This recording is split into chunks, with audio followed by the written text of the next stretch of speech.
Hi guys, momo বানাচ্ছি। মোমো বলেছিলাম না ভিডিও করব না, বোর পাশে রান্না করব, ওকে রান্না শেখাবো। এই আমি মোমো করছি। মোমো দোকানের মোমো অনেক খেয়েছি, এবার বাড়িতে মোমো বানিয়ে খাবো।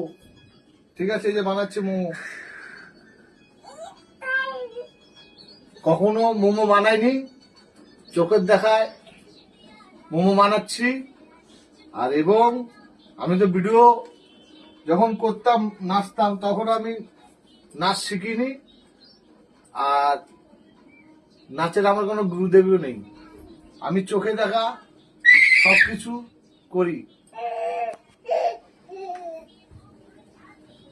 এই মোমো আর ধনে পাতা আর লেবু দিয়ে, লঙ্কা দিয়ে একটা চাটনি হবে। আর আমাদের অনেক বাড়িতে ছোট ছোট বাচ্চারা আছে, তারা এটা সেবা নেবে। আর আমি খুব বাচ্চাদেরকে খুব ভালোবাসি।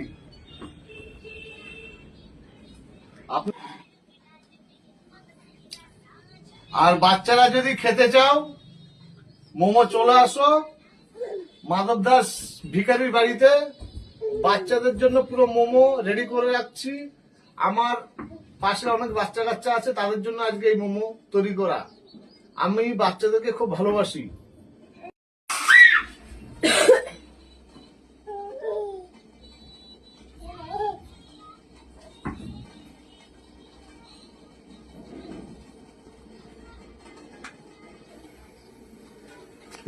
ঢাকনা কোথায় গো? ঢাকনা উঠা। ঢাকনা কোথায়? ঢাকনা একটা থাল দাও। এটা তো হবে না, ওটা দাও। ছোট থাল নেই? ছোট থাল, ছোট থাল নেই? এটা তো হবে।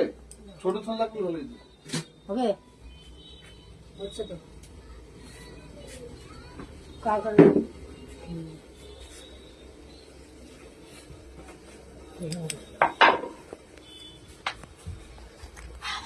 বড় করলেও করতে পারবো, সেটা কোনো কথা না। ভাই দাদা কটা বাজে? কাজে যেতে হবে তো। 6টা বাজে।